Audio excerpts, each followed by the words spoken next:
Once upon a time, in a quiet corner of a forgotten forest, beneath a sky laced with sleepy stars, a knight and a wolf sat side by side before a crackling campfire. The knight's armor lay in a neat pile by a tree, his sword leaned carefully against a log, and his helmet rested upside down, filled with fresh water from a nearby brook.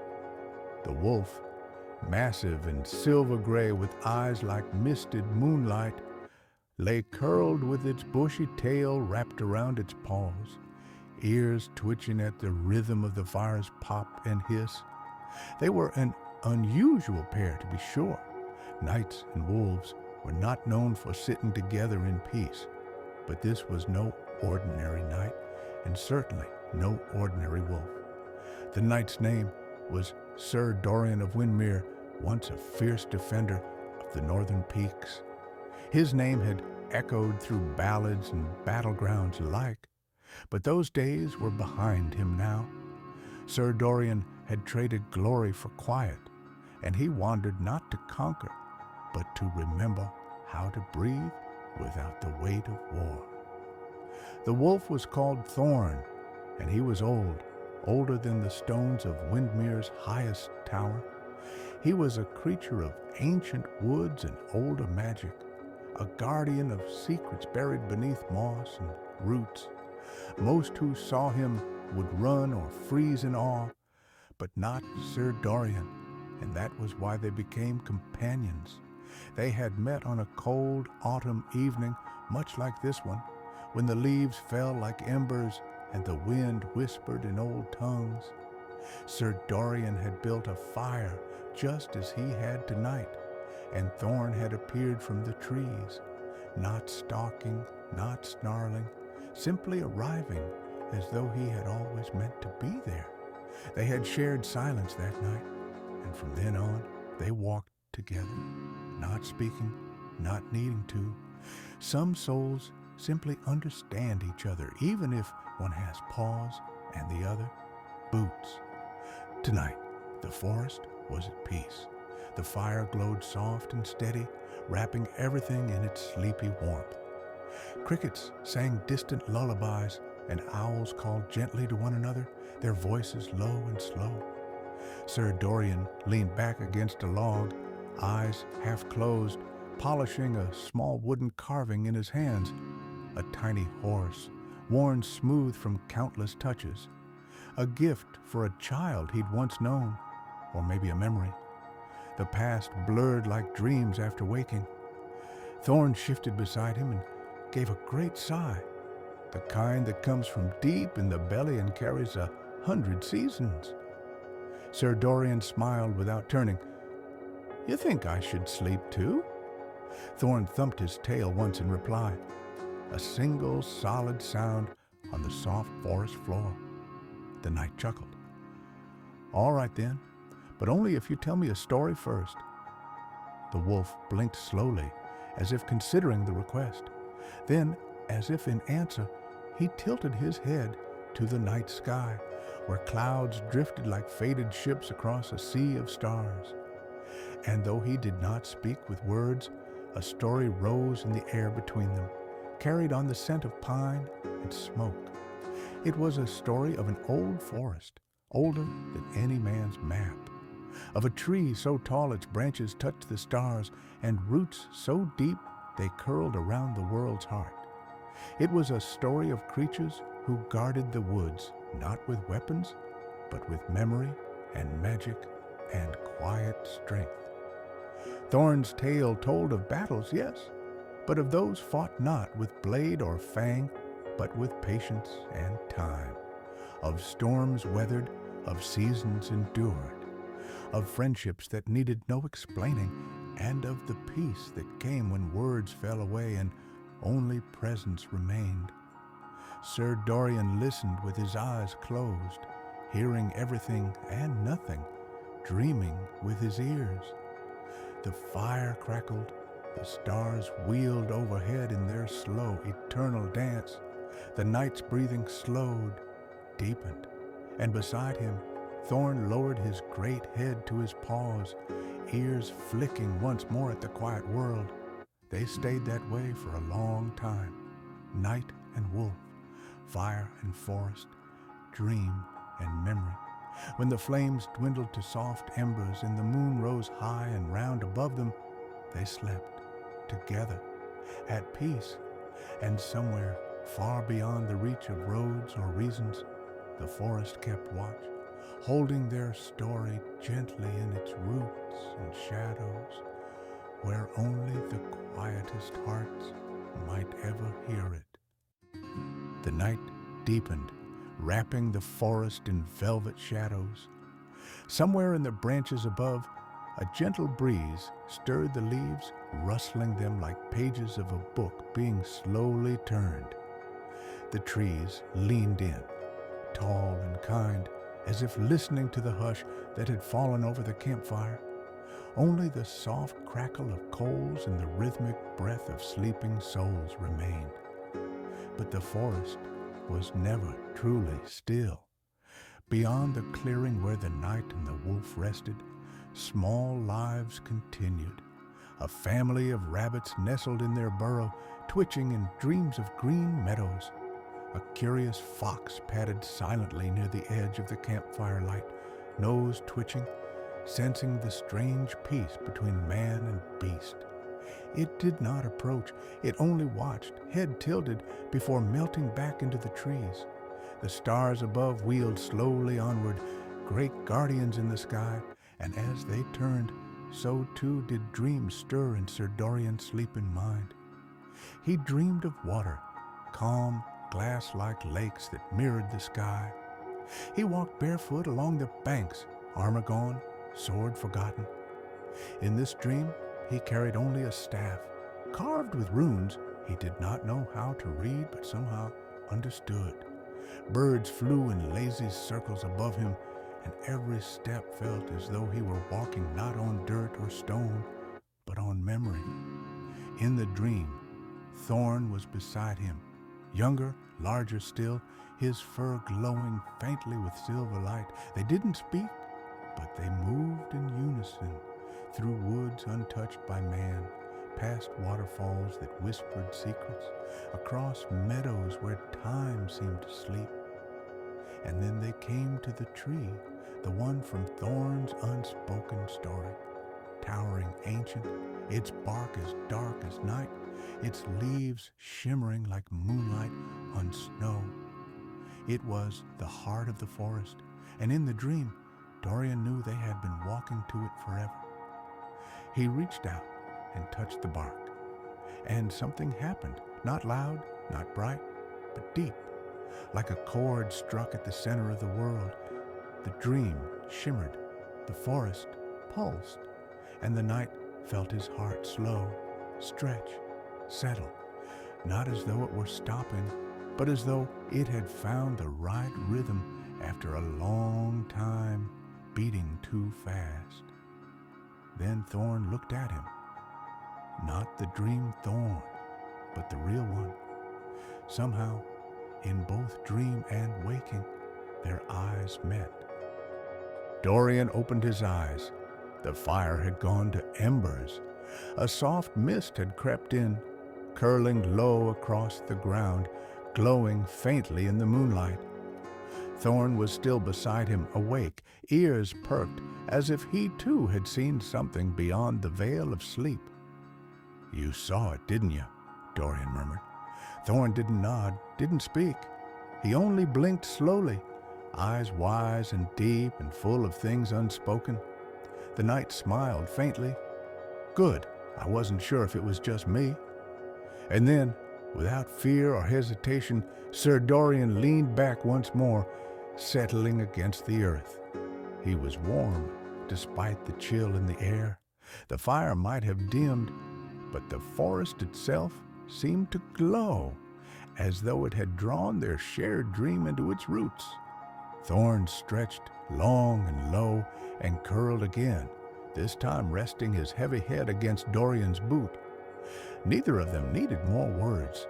The forest would keep watch, and far above, in the clear night sky, a single star fell. Slow, silent, like a sigh of the world itself. The night slept, the wolf dreamed, and their story, drifted into the trees like smoke from the fire, rising, winding, waiting to be told again. When the time was right, when another soul, weary and wondering, found their way to the clearing and sat beside the fire, and so the night wore on soft and slow like honey dripping from a spoon. The forest whispered lullabies in a language older than wind, and time seemed to stretch and bend, no longer measured in minutes or hours, but in breaths, in heartbeats, in the curling of mist over moss. Sir Dorian stirred once in his sleep, not from fear, not from dreams, but simply because the earth shifted slightly beneath him, as it always does, even when no one notices. His hand, calloused and worn, brushed gently against Thorn's thick fur. The wolf did not move. His breath rose and fell like waves against a quiet shore. Then came the first light of dawn. Not sunrise, not yet, just the promise of it, the faintest blush along the edge of the world. The stars began to retreat, fading one by one into the softening sky, as though bowing out after a long and beautiful song. A single bird chirped, then another and another, until the forest was stitched together with the gentle threads of morning music. Still, neither night nor wolf rose, not yet. They were wrapped in the rarest kind of sleep, the sleep of those who feel safe and still and known. When at last Sir Dorian opened his eyes, he did not sit up immediately. He watched the light filter through the trees in beams of gold, dancing the forest floor like fair spirits. A squirrel scampered by, daring to dart between his pack and his helm. Somewhere in the underbrush, deer picked their way carefully toward a glade. Thorn raised his head and yawned, a great gaping yawn that ended with a sharp snort and a lick of his chops. Then he looked at Dorian and gave a single low huff, as if to say, "Another day begins." Dorian smiled. "Yes, my friend, another day." They didn't rush to leave the camp. The fire had long since burned out, leaving only a warm patch of earth and a few curling tendrils of smoke. Dorian fetched a small tin kettle from his pack and filled it with water from the brook. As it heated on a fresh flame, he reached for a worn leather pouch and took out two things: a pinch of dried mint and a small carved stone. The mint was for tea. The stone was for memory. It was smooth and round, carved with a symbol, a sigil not of war or house or creed, but of peace. A spiral encircled by a ring of leaves, a symbol he'd found in a ruined temple on a distant hill, long after he'd left the life of battle behind. He didn't know what it meant, not fully, but when he held it, he always felt a little more rooted, a little more real. Thorn watched him with a look that was not curiosity, not exactly, but something more accepting, as if to say, "We all carry our talismans, even wolves." When the tea was ready, Dorian sipped it in silence, savoring the warmth. He poured a small bit into a shallow bowl and set it near Thorn, who sniffed it, lapped once, then gave an approving grunt and settled his chin on his paws again. They sat that way for a long while, watching the sun fully rise. No words, just light and warmth and the comfort of knowing neither needed to fill the silence. Eventually, Dorian stood. He stretched, gathered his things with slow, unhurried hands, and fastened his sword to his back, not as a weapon now, but as a keepsake, a part of him like a scar or a song you never forget. He looked down at Thorn. "Well, shall we see where the road goes today?" Thorn stood too, fur catching the light like frost on steel. He gave a little shake, then stepped forward, pausing just long enough for Dorian to fall into step beside him. They walked on, and as they disappeared into the trees, the forest exhaled, the fire pit cooled, and the clearing returned to stillness, waiting, always waiting for the next weary traveler who might stumble upon it. For the knight and the wolf were not the first to find peace there, and they would not be the last. The world is vast, the roads are long, but sometimes, just sometimes, you find someone to walk beside, a fire to warm your bones, and a forest that keeps your secrets. And that is enough. Now close your eyes. The story is done for tonight. Let your breath slow. Let the trees watch over you. Let the fire's last glow rest behind your eyes. Sleep well, dream deep, and when you wake, perhaps you too will remember the path to the clearing where the knight and the wolf once sat beneath the stars. The forest stretched out before them like a great green sea, endless and serene. Sir Dorian and Thorn walked without speaking, their footsteps soft on the pine needle path. Morning mist curled between tree trunks like gentle ghosts, and the light filtering through the canopy shimmered as if the leaves themselves whispered blessings to the travelers below. The journey had no destination, not anymore. It was not the kind of path that ended at a castle or a battlefield. This was a pilgrimage of the soul, a wandering to remember what the heart truly needed. Sometimes Thorn would pause, ears alert, nose twitching toward something unseen. Dorian would stop beside him, wait, and follow the wolf's lead, never questioning. For though he had once been a man who gave commands, he had long since learned the wisdom of listening, especially to a creature who spoke not in words, but in silence. They came to a glade at midday where the sun poured down in golden beams, and the grass was thick and soft like woven velvet. Dorian sat. Thorn laid beside him, his great head nestled in a patch of sunlight. There, Dorian pulled a small journal from his satchel. Its leather cover was worn, its pages dog-eared and stained with rain, tea, and time. He wrote only a little each day, not tales of heroism or conquest, those he had forgotten or chosen to let fade. No, what he recorded now were the little things. Saw a red bird with a black mask. It danced on a branch as if it knew it was being watched. Thorn chased a butterfly but pretended he wasn't interested when I laughed. The moss today was soft enough to sleep on, better than any bed in Windmere. He paused and looked up. Thorn's eyes were closed, his breath deep and steady. The knight smiled, and then, for no reason at all, he closed the journal and lay back on the grass. The clouds above were slow moving like ships on a quiet sea. One looked like a lion, another like a fish, and one, he could have sworn, was the shape of a great wolf lying beside a man. He laughed softly to himself, not a bold laugh, not the laugh of a warrior, but a quiet, contented one, the kind of laugh that meant, I am here, I am enough, this moment is whole. Birds sang overhead, not loudly, but as if they too were half asleep in the warmth. And for a while they did not move. The day passed gently. When the sun began its slow descent, the pair rose and wandered again, this time toward a hidden spring Thorn had once found in the hollow between two ancient oaks. The water there was clear and still, and beneath its surface, tiny fish darted like flickers of starlight. Dorian drank, washed his face, and splashed a little water in Thorn's direction.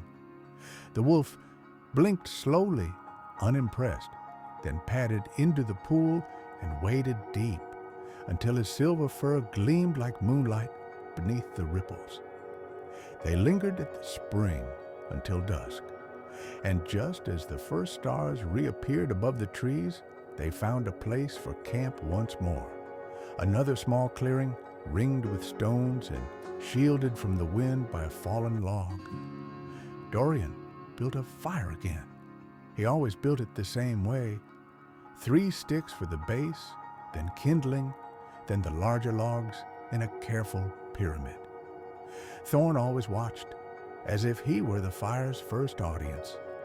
And when the flames took hold, crackling to life with their familiar orange glow, the two sat back, the same as they had the night before and the night before that. This time, Dorian brought out something special from his pack, a piece of hard cheese wrapped in cloth and 2 small apples. He cut one in half and placed it on a flat stone. Thorn waited, dignified but clearly interested.